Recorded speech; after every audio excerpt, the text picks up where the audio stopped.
Dear students, आप लोगों को ग्रैंड मैथमेटिक्स एनालिसिस चैनल पर स्वागत है।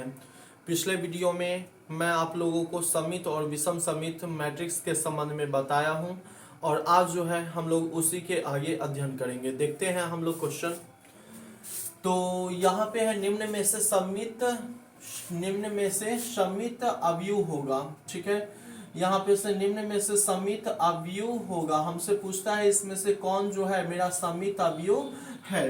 ठीक है, तो देखते हैं यहाँ समित अवयव में हम बेसिक कंसेप्ट बताए थे कि विकर्ण से कोई लेना देना नहीं है, आमने सामने का अवयव समान होना चाहिए। तो देखते हैं पहला ऑप्शन में यहाँ पे ये विकर्ण को छोड़ दे तो यहाँ 3 है तो यहाँ भी 3 सेम है।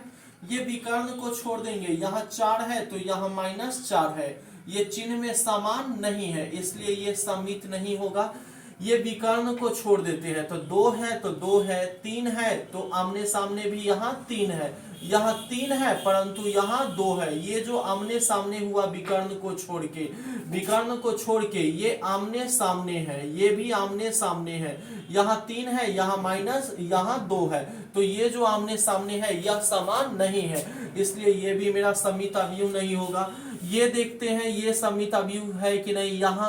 यहाँ 2 है तो यहाँ भी 2 है, यहाँ -3 है तो यहाँ भी -3 है, यहाँ 4 है तो यहाँ 4 है। तो ये जो होगा मेरा समित अवयव होगा। समित अवयव में आमने सामने का जो अवयव होगा वो समान होगा। सेकेंड क्वेश्चन है निम्न में विषम समित अवयव है तो इसमें से विषम समित अवयव स्क्यू सिमेट्रिक मैट्रिक्स कौन है ये बताना है। तो विकर्ण विषम समित अवयव के संबंध में बताए हैं विकर्ण जो होगा वह शून्य होगा और विकर्ण को छोड़ करके आमने सामने वाला जो अवयव होगा वह सेम होगा परंतु चिन्ह में विपरीत होगा। देखते हैं हम लोग। तो ये विकर्ण इसमें भी सब शून्य है, मुख्य विकर्ण जो है और इसमें यहाँ पे तो 3 आ गया तो 3 आ गया तो ये तो मुख्य विकर्ण जो है मेरा 0 है ही नहीं और एक ये। अब यही दोनों में से कोई एक हो सकता है, नहीं तो ऑप्शन डी होगा। तो देखते हैं यहाँ 2 है तो यहाँ भी 2 है लेकिन चिन्ह माइनस है तो सही है। अवयव समान होगा लेकिन चिन्ह में विपरीत। यहाँ 3 है तो यहाँ भी होना चाहिए -3 क्योंकि यहाँ 3 है तो यहाँ -3 होना चाहिए, समान नहीं है इसलिए ये नहीं होगा। इस पे चर्चा करेंगे। 2 है तो इसका उल्टा -2 है, 3 है तो सेम 3 है और चिन्ह में विपरीत है, 7 है तो यहाँ -7 है मतलब 2 है तो -2 है, 3 है तो -3 है, 7 है तो -7 है। मतलब मुख्य विकर्ण को अगर छोड़ दिया जाए मुख्य विकर्ण को तो एक दूसरे के बराबर है और चिन्ह में विपरीत है इसलिए आंसर जो होगा वह मेरा सी नंबर होगा।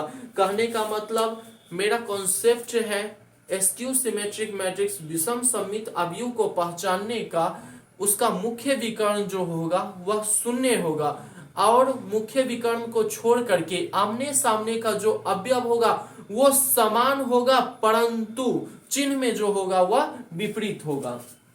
अब आते हैं हम लोग। यदि a और b समित अवयव हो तो हमें यहाँ पे a प्लस b ट्रांसपोज होगा। तो अब हमें यहाँ ट्रांसपोज के संबंध में हमें कुछ पढ़ना है। तो ट्रांसपोज के संबंध में हम नॉर्मली कुछ फार्मूला जान लेते हैं। ट्रांसपोज जिसको हम लोग बोलते हैं परिवर्त के संबंध में जानते हैं।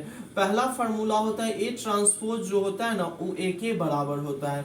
दूसरा अगर ए प्लस बी का अगर हमें ट्रांसपोज कहेगा तो ए प्लस बी का ट्रांसपोज जो होता है A transpose plus B transpose के इक्वल होता है।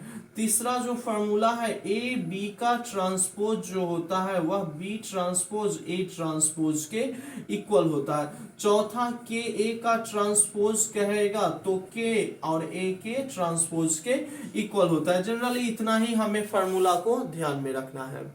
अब आगे हम लोग देखेंगे इसके बाद। तो ए और बी समित अवयव है तो हम जानते हैं समित और विषम समित का कंडीशन। समित अवयव में होता क्या है, यदि ए और बी समित अवयव है तो समित अवयव है तो ए डैश जो होगा ए ट्रांसपोज ए के इक्वल होगा। बी भी समित अवयव है तो बी ट्रांसपोज जो होगा वो भी बी के इक्वल होगा। तो हमसे पूछता है ए और बी समित अवयव है तो ए प्लस बी ट्रांसपोज, ठीक है ना, ये क्या होगा। तो बेसिक मेरा कॉन्सेप्ट क्लियर है। अगर ये सब मेरा क्लियर है तो ये क्वेश्चन भी बहुत आसान होगा। हम क्या काम करते हैं, इसे P मान लेते हैं। तो P बराबर हो गया यहाँ पे A प्लस बी ट्रांसपोज। अब हम P का ट्रांसपोज निकालते हैं तो हो जाएगा A प्लस बी ट्रांसपोज का ट्रांसपोज।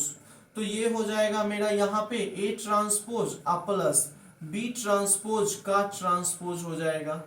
तो P ट्रांसपोज बराबर क्या होगा, एक और इसमें फॉर्मूला है A ट्रांसपोज, ठीक है ना, सॉरी हाँ यही फॉर्मूला है। A ट्रांसपोज का ट्रांसपोज जो होगा वो A के इक्वल होगा। ये गलत बता दिए थे, A ट्रांसपोज का ट्रांसपोज जो होगा वो A के इक्वल होगा।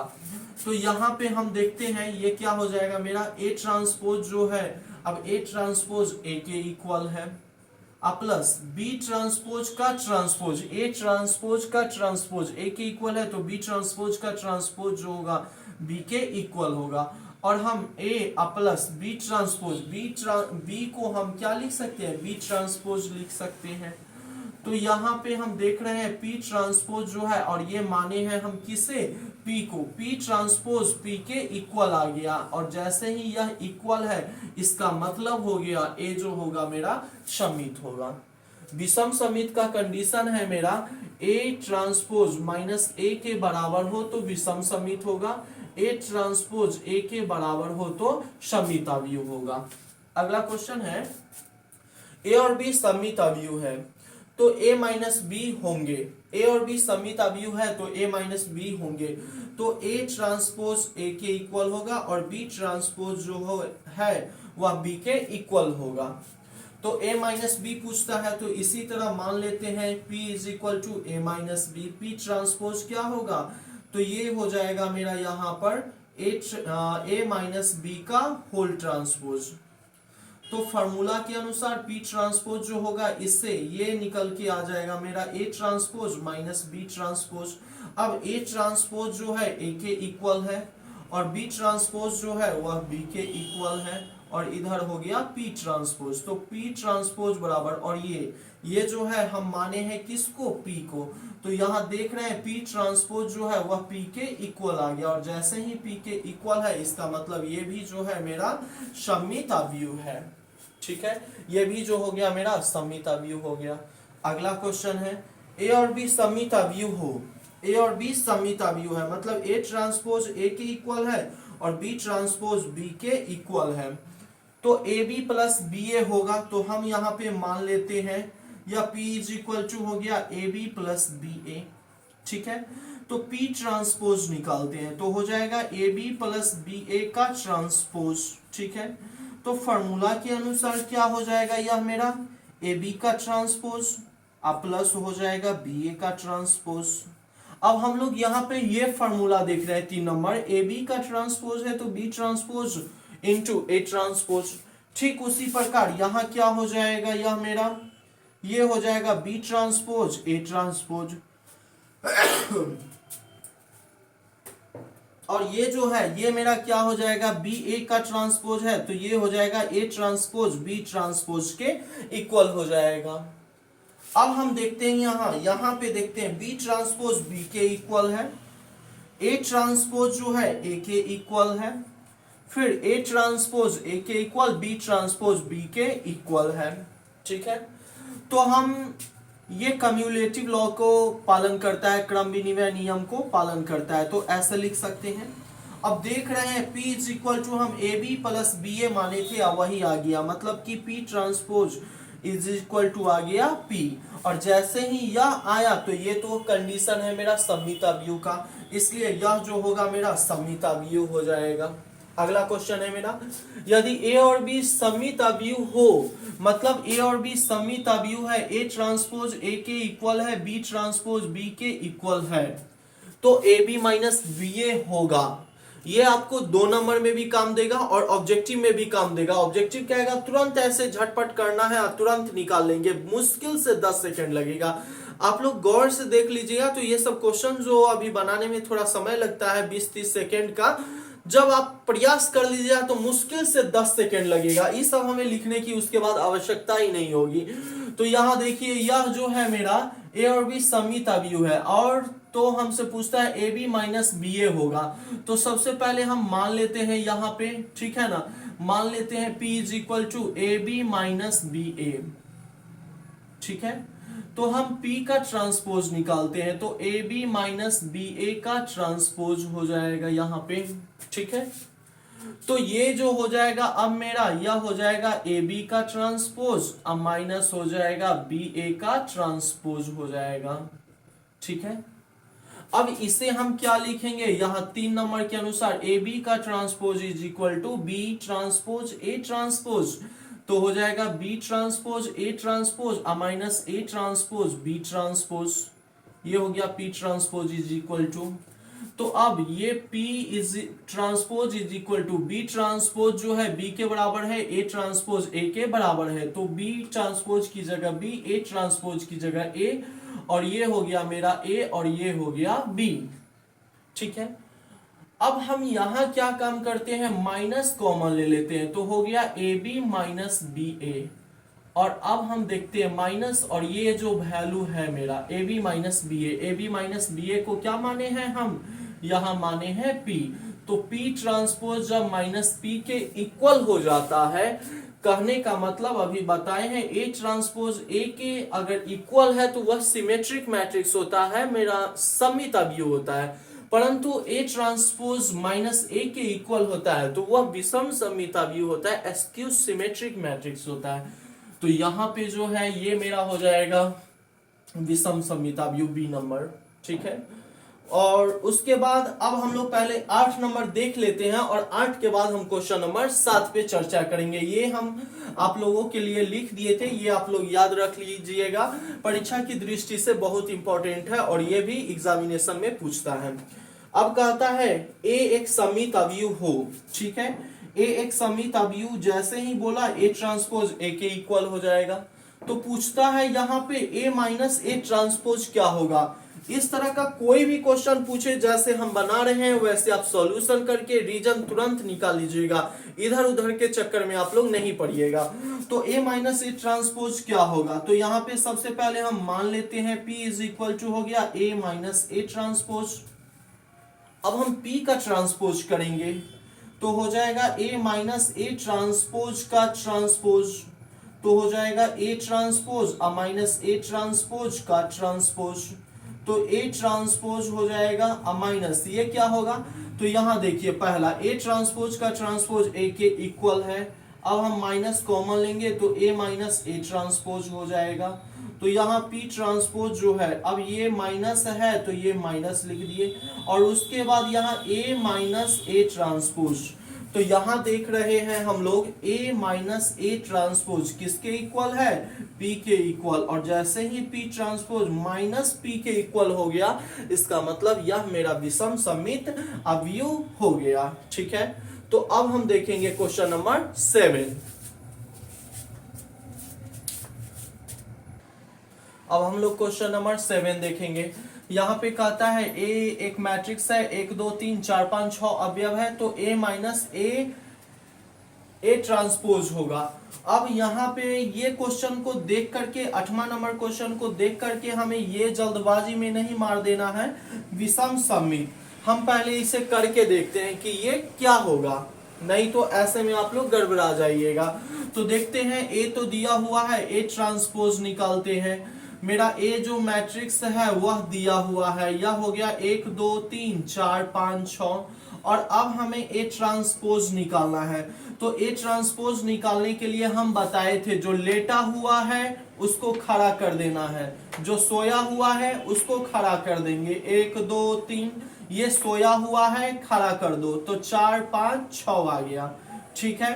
अब हमें यहाँ क्या कहता है, ए माइनस ए ट्रांसपोज, ये क्या होगा, तो पहला नंबर तो इसका हम अंतर देखेंगे, और अंतर तभी संभव है जब उसका कोटि समान हो, यदि कोटि समान नहीं है तो उसका अंतर जो है वह समान मतलब अंतर नहीं निकलेगा। इसका ऑर्डर देख लेते हैं, इसमें 1 और 1 2 पंक्तियां हैं, उसके बाद 1 2 3 3 स्तंभ है, तो ए का जो ऑर्डर हो गया 2 क्रॉस 3 हुआ, अब ए डैश का क्या ऑर्डर है, तो अब हम देखते हैं 1 2 3, तीन पंक्तियां हैं और स्तंभ एक और एक, दो स्तंभ है। क्या ये दोनों का जो ऑर्डर है ये समान है? ये तो समान नहीं है, तो ये कैसे घटेगा? ये घटाव संभव नहीं होगा, तो इसलिए न यह सममित होगा, न विषम सममित होगा, न शून्य अवयव होगा, इनमें से कोई नहीं। यही मेरा आंसर होगा। अब हम लोग अगला क्वेश्चन देखते हैं। 8 नंबर तो देख चुके थे। अब कहता है अवयव ए मेरा एक मैट्रिक्स दिया हुआ है। उसके बाद कहता है इसकी कोटि होगी। कोटि मतलब ऑर्डर, और इस टाइप का क्वेश्चन हमेशा पूछता है, ऑर्डर पूछता है। तो देखते हैं इसमें कितनी पंक्तियां हैं। पहले 1 2 3, तो इसकी पंक्तियां जो है वह 3 है अक्रॉस। स्तंभ कितने हैं, कॉलम कितने हैं, तो 1 2 3 4, तो 4। तो इसका ऑर्डर जो हो गया 3 गुना 4।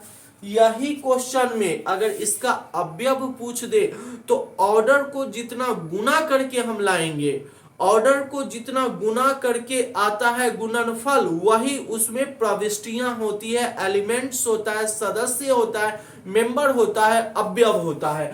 तो जैसे इसमें ये हुआ 3 और 4, 3 चौका 12।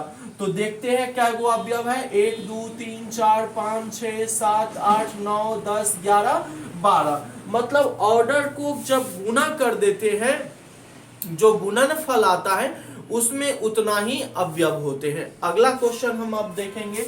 एक अवयव की कोटि 5 क्रॉस 6 है, तो उसमें अवयव होंगे।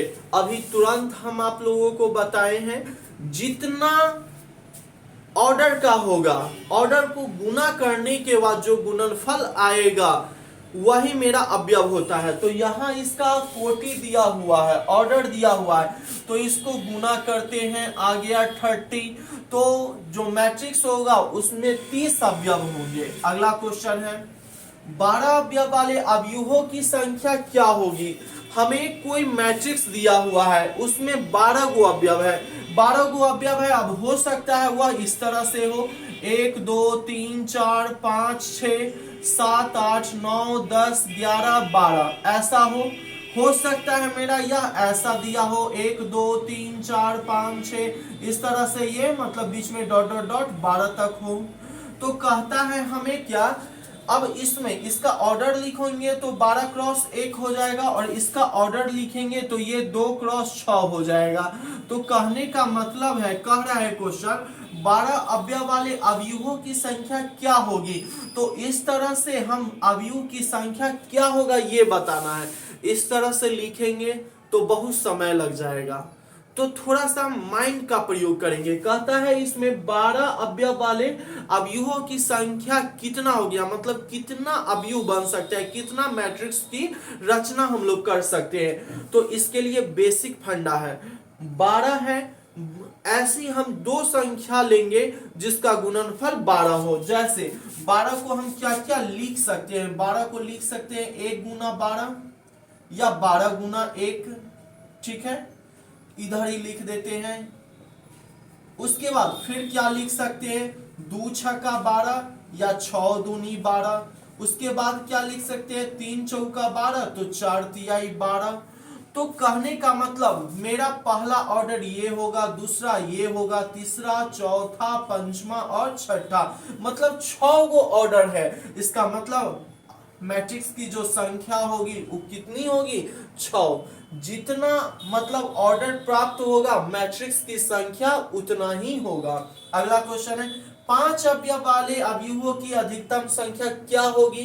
तो हम 5 को किस किस संख्या से गुना करके लिख सकते हैं, 1 गुना 5 लिख सकते हैं, 5 गुना 1, और तो नहीं लिख सकते हैं। इसका मतलब हो गया केवल और केवल 2, तो केवल और केवल 2, तो आंसर हो जाएगा सी नंबर।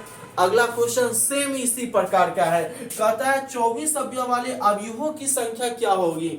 इसका मतलब है एक मैट्रिक्स दिया हुआ है, उसमें 24 अवयव है, तो 24 अवयव है, तो उस मैट्रिक्स को हम कितने तरीकों से लिख सकते हैं। तो इसके लिए हम 24 को देखेंगे, ऐसी दो संख्या देखेंगे जिसका गुणनफल 24 हो। तो पहला 1 गुना 24, फिर 24 गुना 1, फिर दूसरा 2 गुना 12, तो 12 गुना 2, 12 दूनी 24। फिर क्या होगा, 3 को हम गुना कर देते हैं कितना से, 8, 3 8 24, तो 8 3 24। उसके बाद 4 छक्का 24, तो 6 चौका 24। अब तो कोई संख्या आएगा नहीं, तो ये टोटल नंबर जो है 1 2 3 4 5 6 7 8, तो आंसर हो गया बी नंबर। ठीक है, अब हम लोग अगला क्वेश्चन देखते हैं। तो अगला क्वेश्चन है यहाँ पे a इज इक्वल टू दिया हुआ है ए आई जे एम क्रॉस एन एक वर्ग अवयव है यदि, तो वर्ग अवयव में हम जानते हैं जितनी पंक्तियां होगी उतना ही स्तंभ होगा, मतलब रो की संख्या और कॉलम की संख्या दोनों इक्वल होता है। तो इसका मतलब हो गया यहाँ पे m जो है वह n के इक्वल हो जाएगा। अगला क्वेश्चन है मेरा यहाँ पे a और b वर्ग अवयव है, तो a और b वर्ग अवयव है तो हम लोग जानते हैं ab का जो ट्रांसपोज है, ab का जो ट्रांसपोज जो है यह b ट्रांसपोज a ट्रांसपोज के इक्वल हो जाता है। तो इसका आंसर जो होगा वह मेरा हो जाएगा a नंबर। अगला क्वेश्चन है a का अवयव a I J N cross n, n cross n मतलब कि यह जो है वर्ग अवयव है और ये सममित है यदि, मतलब a जो है मेरा एक मैट्रिक्स है ए आई जे फॉर्मेट में, सममित है यदि, तो हम जानते हैं कोई अवयव सममित होता है तभी जब उसकी पूरी पंक्तियां जो है स्तंभ में बदलने के बाद भी वही रहे। जैसे यहाँ पे एक क्वेश्चन है मेरा a इज इक्वल टू, यहाँ देख रहे हैं 1 2 2 3, तो इसमें ये पंक्ति को हम a ट्रांसपोज निकालना है, इस पंक्ति को हम स्तंभ के रूप में लिख दिए, ये पंक्ति को ऐसे लिख देते हैं, ये सोया हुआ को खड़ा कर देते हैं, खड़ा करने के बाद भी जो ये है वही ये है। इसका मतलब हम पंक्ति को स्तंभ के रूप में लिख दिए, मतलब कि i को हम j की जगह और j को i की जगह लिख दिए, तो इसमें कोई चेंजिंग नहीं हुआ। तो इसका आंसर जो होगा यह हो जाएगा मेरा सी नंबर, क्योंकि सममित अवयव है और सममित अवयव का कंडीशन है ये पंक्ति है तो पंक्ति को पहले स्तंभ में बदल दिए, और ये जे स्तंभ को सूचित करता है कॉलम को, तो इसको बाद में लिख दिए, तो ये हो गया मेरा सी नंबर। अगला क्वेश्चन है एक अवयव a is equal to A I J N cross N विषम सममित है यदि, तो विषम सममित में हमें याद रखना है i के जगह j और j की जगह i आ जाएगा, लेकिन चिन्ह जो होगा वह क्या होगा, चिन्ह बदल जाएगा, मतलब कि चिन्ह जो है वह निगेटिव आ जाएगा। तो इसमें आंसर जो होगा सी नंबर, क्योंकि i के पोजीशन पर j है और j के पोजीशन पर i, और चिन्ह जो है वो माइनस है, तो ये हो जाएगा मेरा विषम सममित अवयव। अगला क्वेश्चन है मेरा यहाँ पे 18, यदि a बराबर एक मैट्रिक्स दिया हुआ है तो पूछता है a12 और a33 क्या होगा। a12 का मतलब क्या है ये पहले जानेंगे। a12 का मतलब है पहला पंक्ति और दूसरा स्तंभ, तो पहला पंक्ति ये है मेरा, ये पहला स्तंभ और ये दूसरा स्तंभ, तो ये जो वैल्यू हो गया यही वैल्यू हो गया मेरा a12। अब कहता है a33 क्या होगा, तो ये 3 पहलुका 3 जो है वो पंक्ति को दर्शाता है, तो तीसरा पंक्ति ये हो गया, और सेकेंड 3 जो है वो स्तंभ को दर्शाता है, कॉलम को दर्शाता है, तो ये मेरा पहला कॉलम, ये दूसरा कॉलम और ये तीसरा, तो आ गया मेरा 9, तो इसकी वैल्यू 9 हो गया और इसका जो वैल्यू हो गया ये 2, तो 2 और 9 जिस ऑप्शन में होगा वही मेरा आंसर होगा। अब सबसे अभी तक का मजेदार क्वेश्चन हम लोग देखेंगे, ये सबसे इंपॉर्टेंट क्वेश्चन है और 90% आदमी जो है इस क्वेश्चन को वो गलत तरीका से बना लेता है या फंस जाता है, और ये हम आप लोगों को बताएंगे सबसे आसान मेथड से। इस तरह का 2 क्वेश्चन हमारे पास है। कहता है 3 क्रॉस 3 कोटि के ऐसे अवयवों की कुल संख्या होगी जिसकी प्रत्येक प्रविष्टि 0 या 1 है। अब हम जानते हैं कोई मेरा मैट्रिक्स है, अगर वह 3 क्रॉस 3 ऑर्डर का है तो उसमें 3 पंक्तियां होगी और 3 जो होगा वो स्तंभ भी होगा, इस तरह से होगा। अब कहता है यहाँ पे 0 या 1, 3 क्रॉस 3 कोटि के ऐसे अवयवों की कुल संख्या होगी जिसकी प्रत्येक प्रविष्टि 0 या 1 है। तो कैसे इसे हम बनाएंगे ये देखेंगे। परमुटेशन और कॉम्बिनेशन चैप्टर आप लोग फर्स्ट ईयर में पढ़े हैं, भूले नहीं ना है। अगर आप लोग उसको नहीं याद किए हुए हैं तो एक बार उसे रिपीट कर दीजिए, क्योंकि यहाँ पे हम लोग परमुटेशन का ही इस्तेमाल करेंगे। ठीक है, तो देखते हैं हम लोग यहाँ पे इसे कैसे बनाते हैं। तो ये जो है मेरा पहला स्थान है और इसकी 3x3 कोटि के ऐसे अवयवों की कुल संख्या होगी जिसकी प्रत्येक प्रविष्टि 0 या 1 है, 0 या 1 है। तो इस जगह को भरने का तरीका 0 और 1 से भर सकते हैं, इसको भी 0 1 से, 0 1 से। कहने का मतलब इसको हम दो तरीका से भर सकते हैं, इसे भी हम दो तरीका से भर सकते हैं, इसे भी हम दो तरीका से।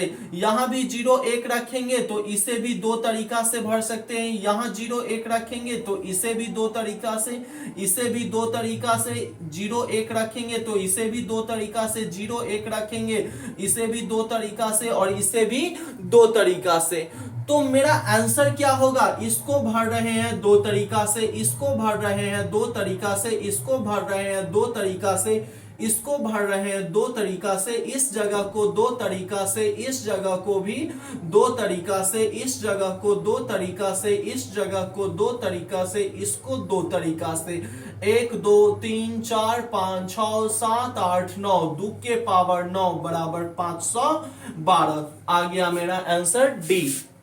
कॉन्सेप्ट क्लियर होना चाहिए, आप लोग गौर से देखिए, कॉन्सेप्ट क्लियर कीजिए। अभी तक हमें विश्वास है इससे पहले यदि आप लोग कोई भी वीडियो देखे होंगे तो ना समझे होंगे, ये हम चैलेंज करते हैं। इसलिए आप लोग बेसिक कॉन्सेप्ट समझिए कि कैसे क्वेश्चन हम बनाते हैं। सेम इसी प्रकार का एक और क्वेश्चन देखते हैं। 2x2 ऑर्डर के ऐसे अवयवों की कुल संख्या होगी जिसकी प्रत्येक प्रविष्टि, प्रविष्टि मतलब हो गया एलिमेंट, अवयव 1 5 या -3 है। तो 2x2 का कोई मेरा एक मैट्रिक्स है तो वो तो इस रूप का होगा। ठीक है, 4 पोजीशन है मेरे पास और कहता है ये चारों अवयव जो यहां पे भराएगा या तो 1 लिखेंगे उसके पोजीशन पे, या 5 लिखेंगे, या -3 लिखेंगे। तो यहां पे हम 1 भी रख सकते हैं, 5 भी और -3 भी। तो पहला पोजीशन को कितने तरीका से भरेंगे हम, 3 तरीका से। उसके बाद इस पोजीशन को 1 5 -3, इसको भी कितने तरीका से हम भरेंगे, 3 तरीका से।